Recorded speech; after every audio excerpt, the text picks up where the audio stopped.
কিছুদিন আগে আমার সামনের ফ্ল্যাটের নতুন প্রতিবেশী ওয়াইফাই পাসওয়ার্ডটা চাইলো। দিয়ে দিলাম, কারণ আমার তো আর অতিরিক্ত খরচ হচ্ছে না। এছাড়া নতুন প্রতিবেশীর সাথে একটু খাতির হলো আর কি।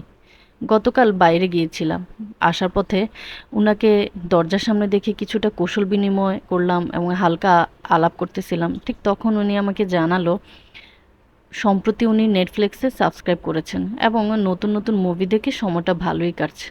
মজা করে বললাম, ভাই, সারাদিন এত ব্যস্ত যে টিভি দেখারও সময় পাই না।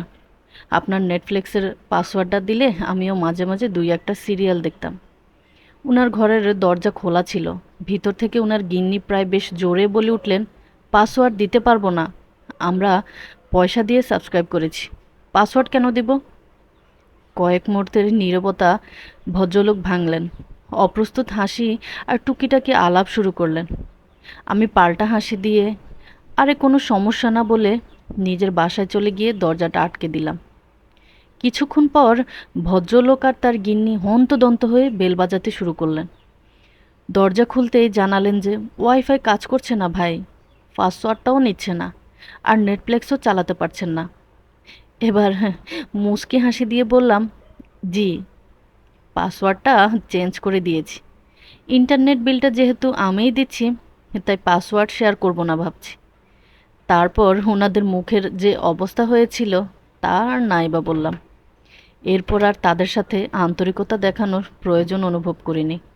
লেখাটি একটা ইংরেজি লেখার অনুবাদ ছিল, তবে এর থেকে কিছু শিক্ষা অবশ্যই নেওয়া যায়। বন্ধুত্ব, ভালোবাসা, স্নেহ, মমতা, আন্তরিকতা, সম্মান, এই সব কিছুই হওয়া উচিত পারস্পরিক। যে যেমন ব্যবহার আপনার সাথে করছে তার সাথে ঠিক তেমন ব্যবহারই করা উচিত। দেখবেন আপনার প্রতি তার করা অন্যায়গুলো তার চোখে উজ্জ্বলভাবে ধরা পড়বেই। সবাই ভালো ব্যবহারের যোগ্য হয় না। যে যেমন তার সাথে তেমন ব্যবহার করাই উচিত। এটা অসভ্যতা নয়, প্রয়োজনীয়তা। কিন্তু পারিবারিক শিক্ষার কারণে এই কাজটা আসলে করে উঠতে পারি না। তাই এতটুকুই আসলে বলতে পারি আপনাদেরকে, নীরবতার বদলে নীরবতা, শূন্যতার বদলে শূন্যতা, মায়ার বদলে মায়া, অনুভূতির বদলে অনুভূতি, সম্মানের বদলে সম্মান।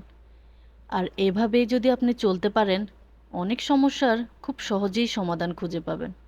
এতে জীবনটা আপনার অনেকটাই শান্তিময় হবে। জীবনে আসলে আর কোনো প্যারা থাকবে না আর কি। কারণ সবাই কিন্তু ভালো ব্যবহার পাওয়ার যোগ্যতার অধিকারী না। আমরা অনেকের মানুষের সাথেই আসলে নিজের ভদ্রতার খাতিরে পরিবারের শিক্ষার কারণে অনেক কিছু করতে পারি না।